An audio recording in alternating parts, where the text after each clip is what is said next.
Welcome to the deep dive. This is where we take just a massive stack of sources and distill them down to the most essential insights, basically giving you the context you need and fast.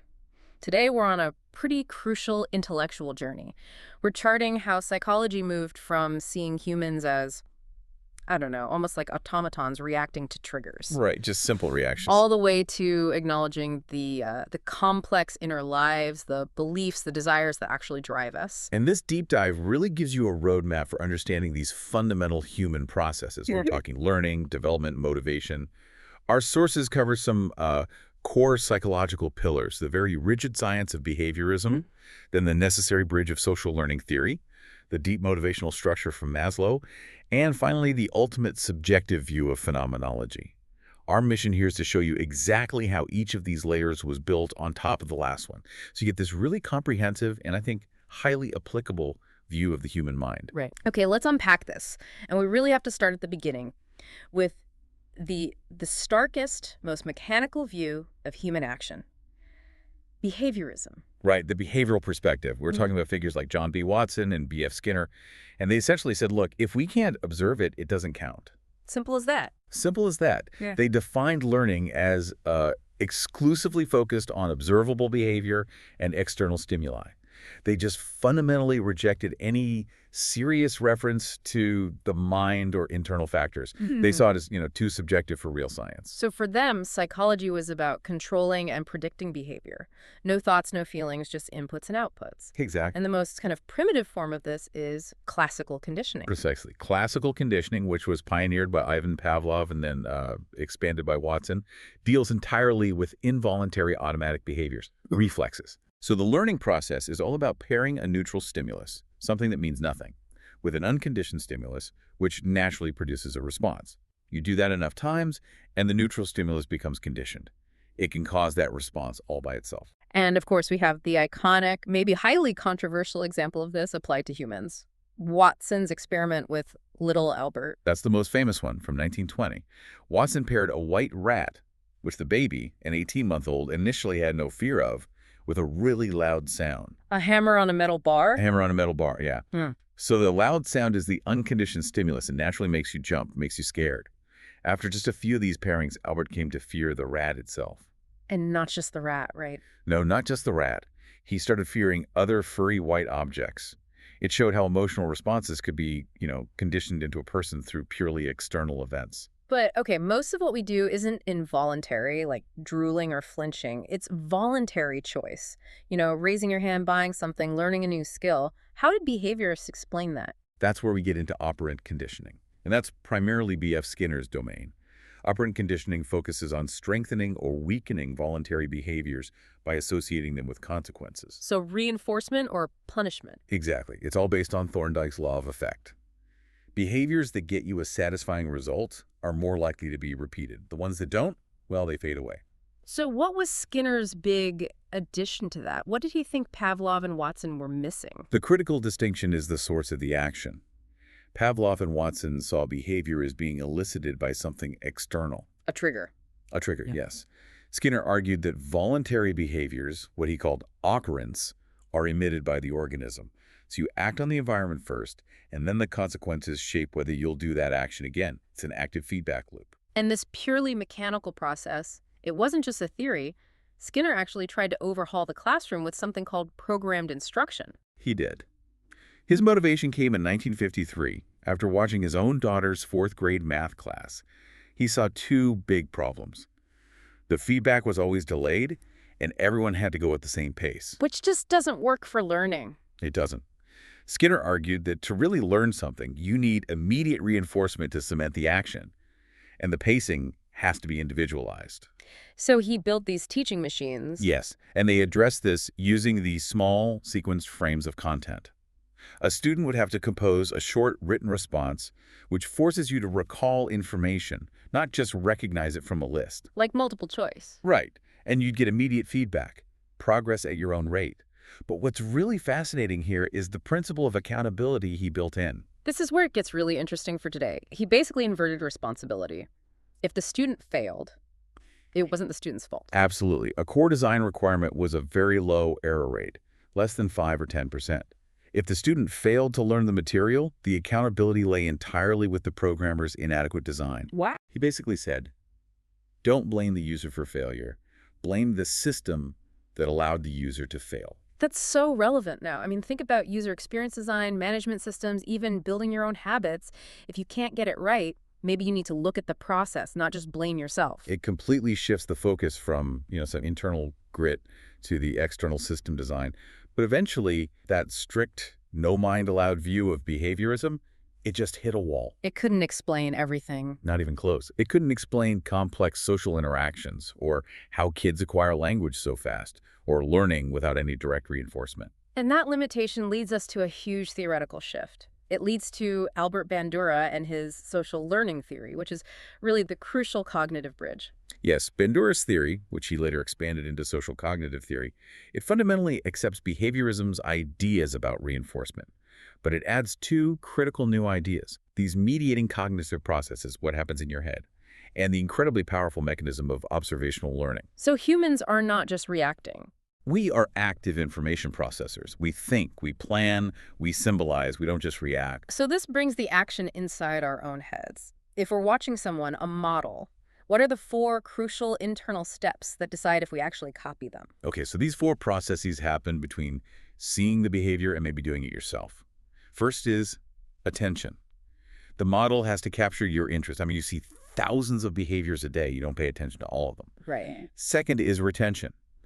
You have to be able to store that observed behavior in your memory, symbolically.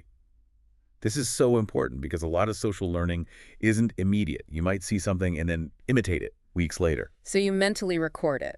Yep. Then you actually have to be able to do it. That's step 3, motor reproduction. The observer has to have the physical or cognitive ability to perform the act. You can admire a complex figure skating move, but that doesn't mean you can reproduce it. I can definitely confirm that. And finally, there's motivation, the will to actually perform the behavior. And this is powerfully driven by what Bandura called vicarious reinforcement. Vicarious, so you're learning from someone else's consequences. Exactly. You observe the rewards or punishments the model gets, and that heavily influences your decision to act or not. What's so fascinating is that Bandura didn't see this as just a straight line, cause and effect. He proposed something called reciprocal determinism. Reciprocal determinism is a revolutionary idea. It's that personal factors, so your beliefs, your attitudes, your actual behavior, and the environment are all in a constant feedback loop. They all influence each other. Bidirectionally.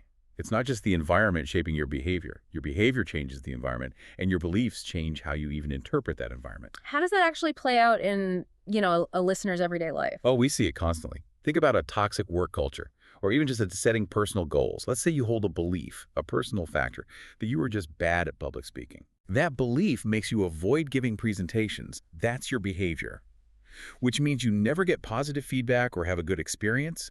That's the environment. This avoidance just reinforces your original belief, and you're trapped in this self-fulfilling negative loop. That makes so much sense. And the most powerful piece of evidence that really launched social learning theory into the mainstream was the Bobo Doll Experiment. The 1961 study was groundbreaking. They took 72 kids, aged 3 to 6, and put them in different groups. They either watched an adult aggressively beat up an inflatable Bobo doll, or play with it quietly, or they saw no model at all. And the results were pretty stark. Very stark. The children who saw the aggressive model were way more likely to imitate the aggressive behaviors. And not just general aggression, they copied specific physical acts, like hitting the doll with a mallet, and even repeated verbal phrases the model used. So this showed aggression wasn't just, caused by frustration, like older theories suggested. It was actively learned. It was learned through observation and encoding, yes. And a follow-up study showed that if the kids saw the adult model get punished for the aggression— Vicarious punishment? Vicarious punishment, exactly. It dramatically decreased how much they imitated the behavior. This directly links what we see, say, in the media, to how we form social scripts about what's acceptable. So, okay, this moves us from just learning a behavior to actually believing you can do it. This idea of confidence became central to Bandura's later work. This is self-efficacy. Self-efficacy is, in a nutshell, your confidence in your own ability to succeed at a specific task. And Bandura said there are 4 major sources that build this belief. The most powerful one is mastery experiences. Just doing it. Just doing it. Your own direct personal experience of success or failure. This is what builds real, robust confidence. And what about the most important social source? That would be vicarious experiences. Yeah. That's where you observe people similar to you succeed. The mental shortcut is, if they can do it, and they're like me, then I can probably do it too.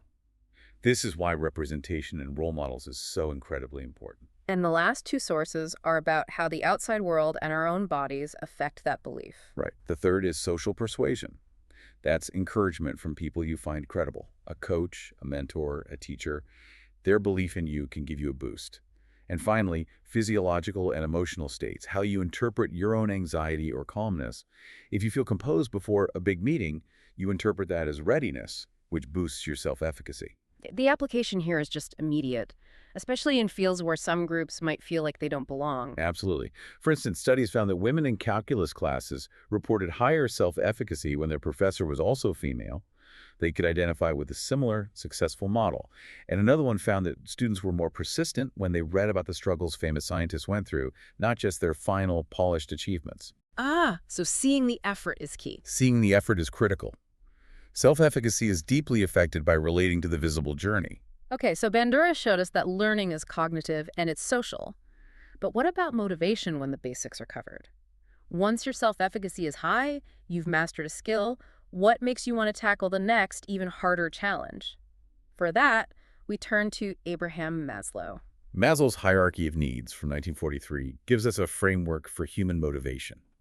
He saw 5 basic needs that are organized by prepotency. Prepotency, meaning the lower needs generally have to be met before the higher needs can really emerge. That's the idea. And it's worth noting, Maslow never actually drew the famous pyramid or triangle himself. That came later from other people trying to illustrate his concept. So let's start at the bottom of this pyramid that he never drew. Right. At the bottom, you have the deficiency needs, or D needs.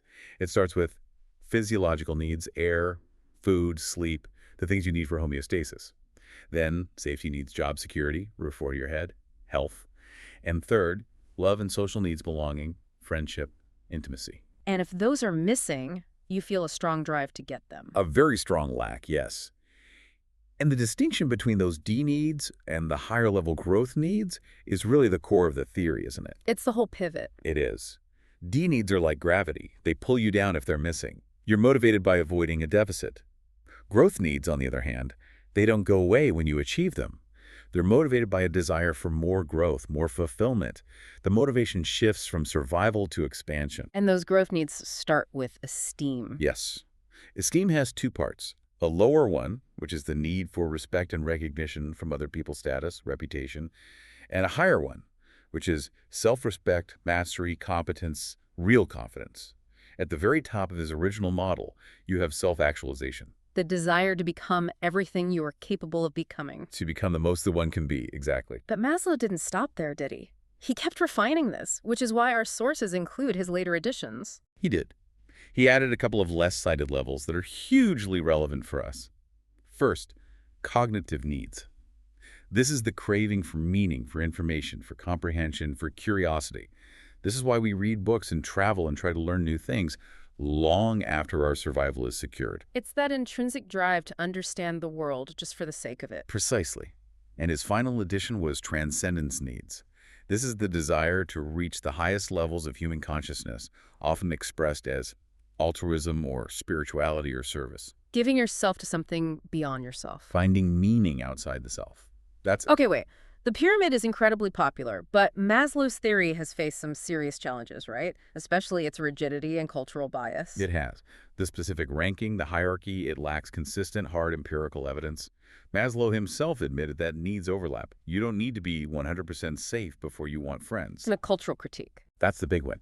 It can be seen as very ethnocentric. Yeah. In more collectivist societies, the need for community and belonging might fundamentally outweigh the very individualistic drive toward personal self-actualization. The order just isn't universal.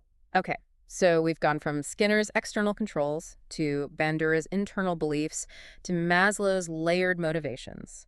If we accept that the mind is this complex thing driven by internal forces, how do we even begin to study what it feels like to be human? This brings us to the ultimate subjective territory, phenomenology. Phenomenological psychology is the scientific study of subjective experiences, the rich, qualitative first-person view. Unlike quantitative psychology that abstracts and predicts behavior, phenomenology seeks a deep, rich description of experience itself. Its philosophical roots go back to Edmund Husserl. But if we're rejecting objective, measurable data, how do you even study something as slippery as raw subjective experience? The feeling of redness or qualia. That is the core challenge. The philosophical distinction is that phenomenology was created to be the ground for all logical investigation.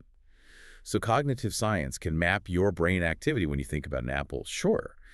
But only phenomenology can study the subjective confirmation, the internal, non-measurable feeling that you are, in fact, thinking about an apple. Can you reframe that with a modern example? Think about AI consciousness. We can map the neural networks. We can analyze the output. That's all objective data. But only phenomenology could ever hope to study the subjective feeling of what it's like to be that AI, if such a feeling exists. It's about grounding reality in raw, personal experience. And this philosophical idea has very direct practical applications, doesn't it? Especially in therapy. Absolutely. The whole idea of the phenomenal field, the client's subjective world of perceptions and feelings, that's the entire basis for Carl Rogers' person-centered psychotherapy. Rogers argued that a therapist's success depends not on their objective assessment of the situation, but on validating the client's internal reality. Because that's the reality the client is actually living in. Exactly. If you ignore their perceptions and feelings, you risk completely ineffective treatment because you're treating a version of reality that the client simply doesn't inhabit. So we've really traveled from the extreme external focus of Skinner, who basically ignored the mind, all the way to phenomenology, which makes that subjective internal experience its only focus.